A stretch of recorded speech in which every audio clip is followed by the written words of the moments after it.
Hey everybody, welcome to Obscurities and Miniatures. Today we're going to take a look at the Mortek Guard, and in case you have possibly bought them online or got them in a local shop and you have no idea what to do with them or figure that out, hopefully this can help. So, you get two main sprues. Could be like that, could be shoved together, or it could just be all the parts jumbled up in a bag. It's not that bad. The first thing you're going to want to know is that every body is non-specific, okay? So you can just go ahead and glue them all together, and they all match up pretty well. So if they're not on the sprue anymore, it's not going to make a huge difference, and it doesn't matter who gets what. So that's the first thing we're going to do. We're going to cut all these out, and then we're going to show you guys what to do with them, okay? And behold, a pile of bodies. Now, you guys didn't see this, but I actually just haphazardly cut everything off the sprue and did not bother paying attention to which pieces went with which, just to prove a point. Every one of these has an exact match. There is no mixing and matching of the bodies. You're always going to have the top part of the left arm and the two legs and everything else. There's going to be a small little contact point inside of the right shoulder port, I guess, for lack of a better word.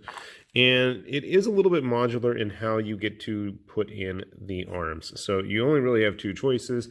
You have spears, and there's a couple options of either having them, at rest, at ready, or, charging forward, or you have the swords. And again, there's a variety of different sizes, directions they're pointing, and all that. So there is a little bit of modularity.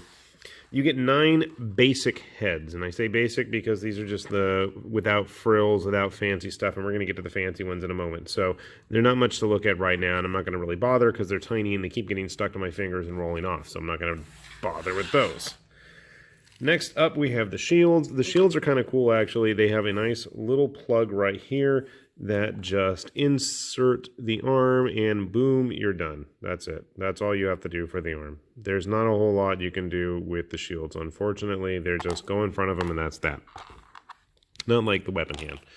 We also have 3 special models, the first of which would be our standard bearer. So obviously you have the standard itself, and then there are 2 pole toppers. And you can choose which one you want. I have no idea which. Supposedly this is a special shield for him. It has this kind of crown thing. It doesn't look any different than the other ones, really. It's got the same emblem on there. And even looking at the ports on the back, there's not really any difference in where the arm is positioned. So if you inadvertently didn't use this one with the standard bearer, it's not going to make a difference.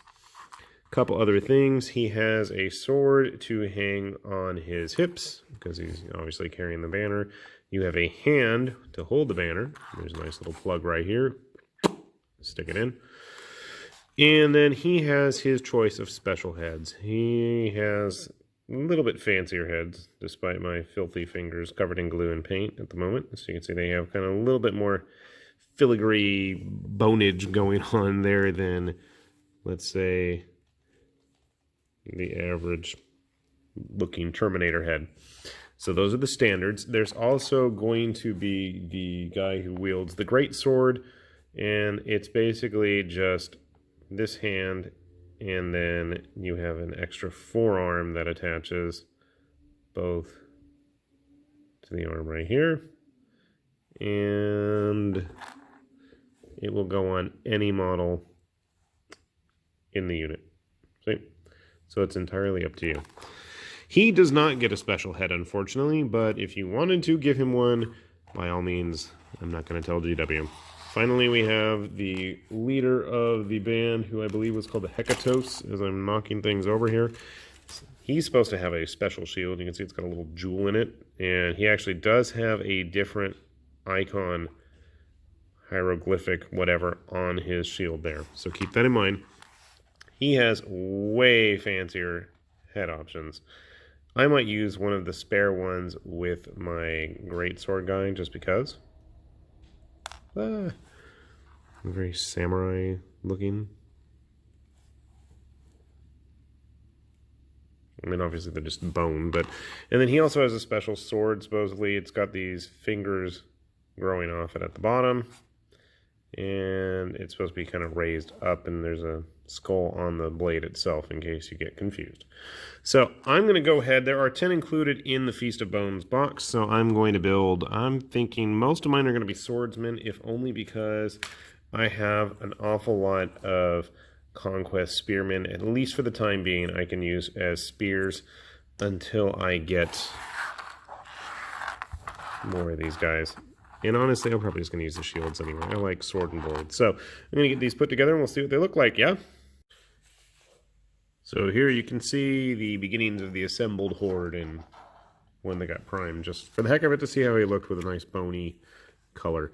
Anyway, let's focus. Here is our Hekatos. As you can see, he's leading the way with his super fancy helmet. Here is the Necropolis with his standard, which I had to glue in multiple spots because otherwise it just didn't want to stay in one spot. And I don't remember where his sword's supposed to go, just on his back. And then you have the rest of the fine, bony looking gentleman. And I think there's enough leeway with the, oh, and the guy with the soul cleaver blade.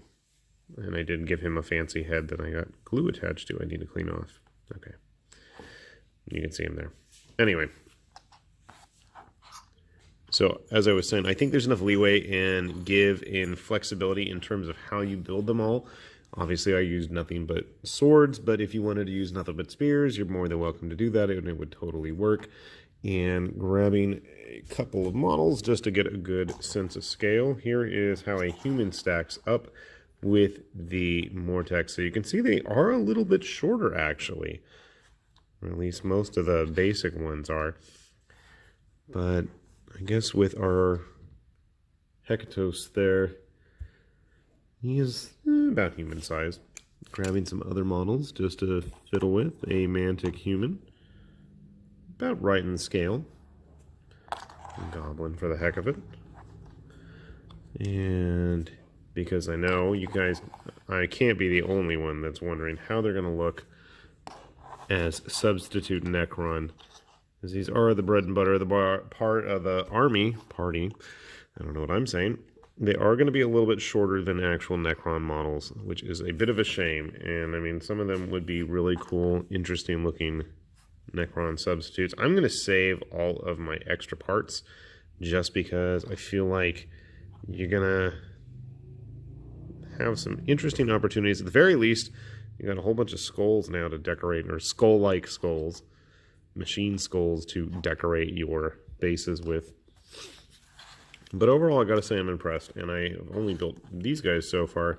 We're gonna get some spearmen as they come out, and hopefully I will have these guys painted and ready to show off before that happens. So in the meantime, it's time for me to get to work painting. With that said, this is High Lord Tamberlane with Obscurities and Miniatures, and thanks for watching, and I'll see y'all later. Bye-bye.